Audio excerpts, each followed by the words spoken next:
نبی علیہ السلام سے بڑھ کے مبلغ کوئی نہیں، خطیب کوئی نہیں، تبلیغ مبلغ کوئی نہیں، اور صحابہ کرام رضوان اللہ علیہ مجمعین سے بڑھ کے کوئی آپ کی گفتگو کو سننے کا مشتاق نہیں۔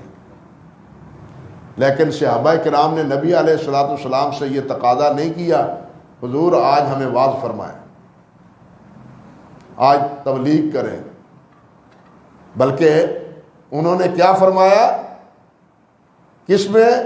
23ویں رات میں بھی اور 25 کی رات میں بھی کہ لو نفل تلا، ہمیں اور نفل پڑھائیں، اور نفل پڑھائیں۔ یہ مطالبہ کیا صحابہ کرام نے۔ تیسری رات 27 کو تو وقت ہی نہیں بچا تھا، ساری رات قیام میں گزر گیا تھا نبی علیہ السلام اور صحابہ کرام رضوان اللہ علیہ مجمعین کا۔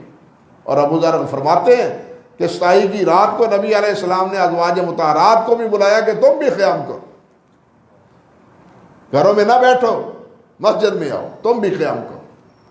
یہ تھا نبی علیہ السلام کا معمول اور صحابہ کرام رضوان اللہ علیہ مجمعین کا معمول۔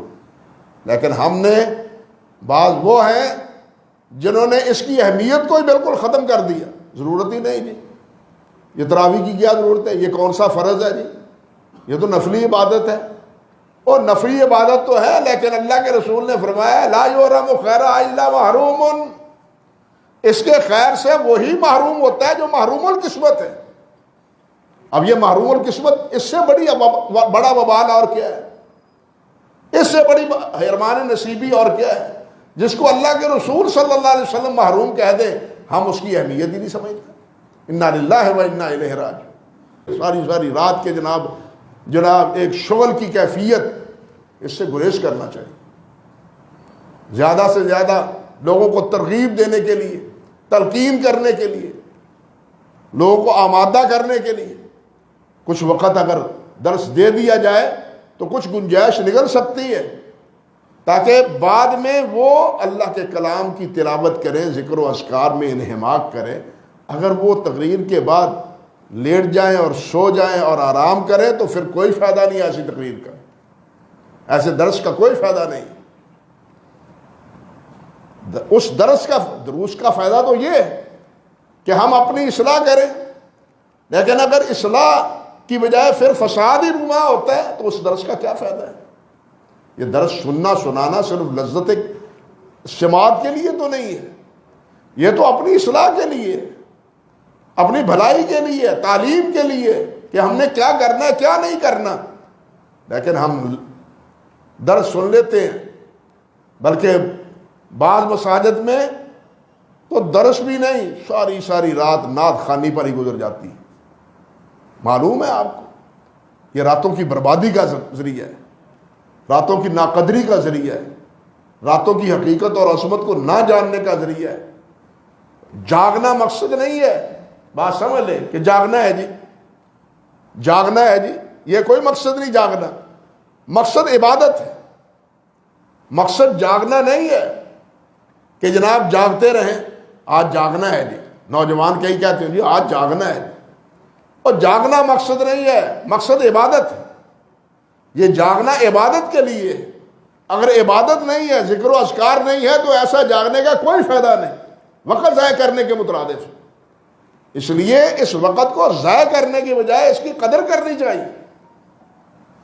اور یہ جو نبی علیہ السلام سے حضرت عائشہ رضی اللہ تعالی عنہ فرماتی ہیں، خود فرماتی ہیں، نبی علیہ فرماتے ہیں کان رسول اللہ صلی اللہ علیہ وسلم اذا دخل العشر الاخر شد مئزرہ واحیا لیلہ وایقظ اہلہ۔ فرمایا کہ نبی جب آخری عشرہ آتا تو نبی علیہ السلام قبر ہمت باندھ لیتے۔ دو مفہوم اس کے کیے علماء نے، قبر ہمت باندھ لیتے، مضبوطی سے اپنی کمر کس لیتے تاکہ اتنا وقت بھی ضائع نہ ہونے پائے۔ کمر کس لو، محنت کرنی ہے، کوشش کرنی ہے، کمر کس لو۔ ہمارے محاورے میں بھی یہ جملہ استعمال ہوتا ہے۔ دوسرا مفہوم یہ ہے جس طرح خود حضرت عائشہ فرماتی ہیں کہ نبی علیہ السلام آخری راتوں میں کیا تھے؟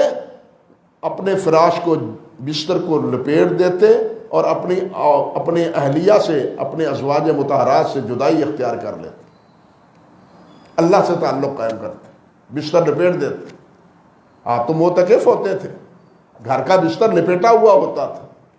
یہ کیفیت تھی نبی علیہ الصلوۃ والسلام۔ فرماتی ہیں کہ احیا لیلہ، آپ نبی علیہ الصلوۃ والسلام راتوں کو جاگتے، اور وَأَيْقَظَ أَهْلَهُ، اور اپنے اہل و عیال کو بھی اٹھاتے کہ اٹھو، یہ راتیں سونے کی نہیں ہیں، جاگنے کی راتیں ہیں، ذکر و اذکار کی راتیں ہیں۔